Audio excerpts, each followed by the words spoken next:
সালামু আলাইকুম everyone. So আমি আবার চলে আসছি আপনাদের মাঝে নতুন একটি ভিডিও নিয়ে। সো আমি আজকে যেটা বলতে চাচ্ছিলাম, যে কথাটা বলতে আসছি, আমার মামা বিগত 3 দিন যাবৎ, হ্যাঁ 3 দিনই হয়েছে, আজকে সহ 3 দিন যাবৎ পপুলার মেডিকেল কলেজ অ্যান্ড হাসপাতাল, আপনার এটা হচ্ছে জিয়াতে, ধানমন্ডি এরিয়াতে, এলিফেন্ট রোডের পাশে ধানমন্ডি এরিয়াতে উনি অ্যাডমিট আছে। সো 3 দিন ওনাকে এসডিইউতে রাখছে, কোনো প্রকার আপনার অপারেশন করে নাই, কোনো পরীক্ষা করে নাই।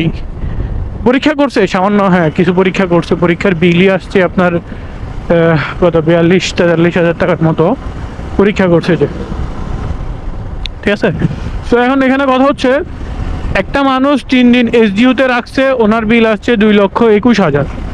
যেখানে ডাক্তার ভিজিটিং ফি ওটা হচ্ছে আপনার 50,000 টাকা, মেডিসিন ফি 63,000 টাকা, এবং এক্সট্রা যেসব কস্ট আছে ওইগুলো সহ প্রায় 2,21,000 টাকা বিল আসছে একজন মানুষের পেছনে।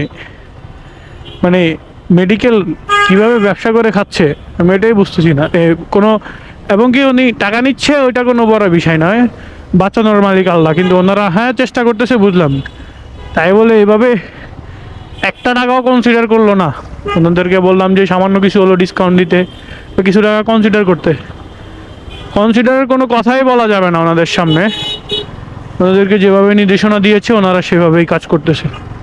তো ওনাদেরকে বললাম যে ভাইয়া একটু তো ডিসকাউন্ট দেওয়া যায়, বলে যে কোনোভাবে পসিবল না, ওইটা ওনার পকেট থেকে দিতে হবে।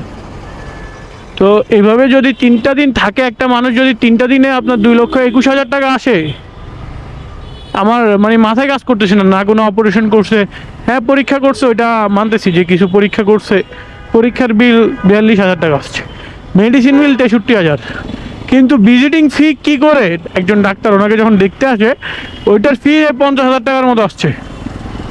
মানে বুঝলাম না, কি বলবো, বলার মতো কোনো ভাষা নাই।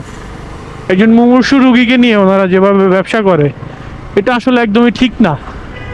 আমি মাত্র ওই হসপিটাল থেকে ফিরতেছি, আমার আসলে আমি নিজেও অসুস্থ হয়ে গেছি, আমার নিজের অবস্থা খারাপ হয়ে গেছে এইগুলো শুনে। যাই হোক, ওই অনেক টাকা অলরেডি ভাইয়া 1,80,000 টাকা দিয়ে আসছে, 1,80,000 টাকা দিয়ে আসছে। এখন আরও কিছু ডিউ আছে, আজকে বেডে শিফট করবে ওয়ার্ডে। উনি এখন এসডিইউতে আছে, এসডিইউ থেকে ওয়ার্ডে শিফট করবে। হ্যাঁ, আল্লাহ ওনাকে সুস্থ রাখুক, এই দোয়াটাই কামনা করি। আর যারা এইভাবে ব্যবসা করে খাচ্ছে মুমূর্ষু রুগীকে নিয়ে, আল্লাহ তাদেরকে হেদায়েত দিক।